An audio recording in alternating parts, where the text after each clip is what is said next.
Hola amigos y hermanos, celebramos el tercer domingo de Cuaresma y la lectura está tomada de San Lucas capítulo 13 versículos del 1 al 9. Hoy la liturgia nos habla sobre uno de los temas fundamentales de la Cuaresma, que es la conversión personal. A la vez Jesús en el Evangelio hoy nos confronta con dos episodios. El primero de ellos tiene que ver con la creencia que tenía la gente de su tiempo de que la gente que moría en accidentes trágicos, como por ejemplo unos que murieron en el templo de Jerusalén a causa de una represión brutal de la policía y otros que murieron en la torre de Siloé, era a causa de sus muchos pecados. Pero Jesús aprovecha para decirles que no tiene nada que ver lo que sufrieron con sus pecados, que por el contrario, los que se consideran justos en esta vida pueden tener la tentación de creerse salvos de todo incidente o accidente y que a la vez no tienen necesidad de convertirse porque se creen justos. Y Jesús aprovecha para decirles a ellos y también a nosotros en nuestro tiempo: si no os convertís, pereceréis. Jesús nos pide a los cristianos un compromiso mayor en nuestro camino de conversión.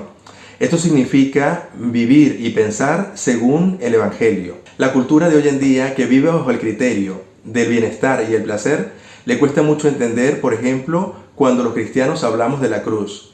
Sin embargo, para nosotros, la cruz significan los sufrimientos, padecimientos, enfermedades y cosas difíciles o obstáculos que nos toca llevar en esta vida.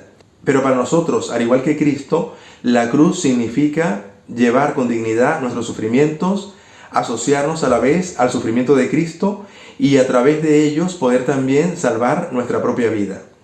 Implica también cambiar nuestra manera de pensar. Por ejemplo, hoy todavía hay mucha gente que culpa a Dios por todas las cosas malas que le suceden en la vida.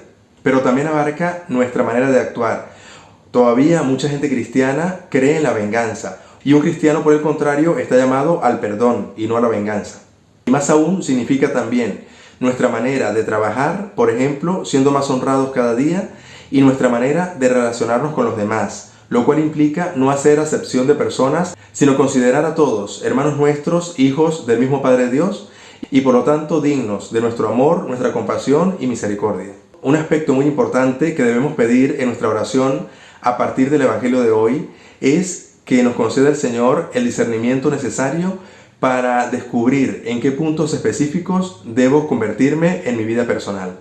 El otro episodio que Jesús resalta hoy es el de la higuera infértil, la cual el dueño de las tierras quiere cortarla, pero el viñador le pide que por favor la deje un año más, dándole oportunidad de que produzca fruto. Este texto nos habla de la misericordia divina y de la paciencia que Dios tiene para con nosotros. Pues como dice la misma palabra de Dios, el Señor no quiere la muerte del pecador, sino que cambie de su conducta y que viva.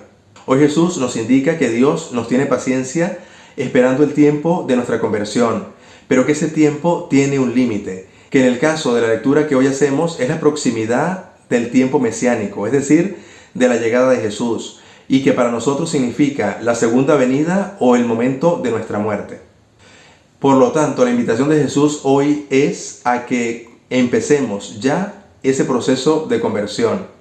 Hoy San Pablo, en la segunda lectura, también es muy contundente con respecto al tema de la conversión. Le dice a sus oyentes que los judíos, aunque habían sido bautizados por la nube y el mar en el desierto con Moisés, y que también habían comido el alimento espiritual, no tienen por ello asegurado su salvación, sino que una gran mayoría de esos que pasaron por el desierto no llegaron a la tierra prometida. Con lo cual nos está diciendo a nosotros que no creamos que por estar bautizados y por asistir a misa ya estamos salvados, sino que tenemos que vivir los signos de Cristo en nuestra vida cotidiana, es decir, vivir siempre desde el amor, desde la justicia y la misericordia.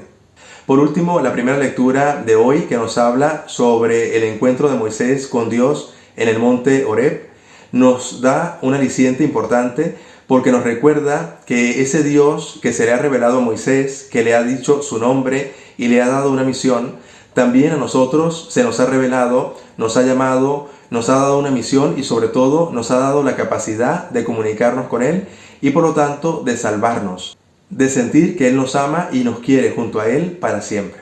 Hermanos, pido al Señor les conceda el aumento de la fe y sobre todo el don de la conversión en este tiempo de Cuaresma, y la bendición de Dios Todopoderoso, Padre, Hijo y Espíritu Santo, descienda sobre ustedes y les acompañe siempre.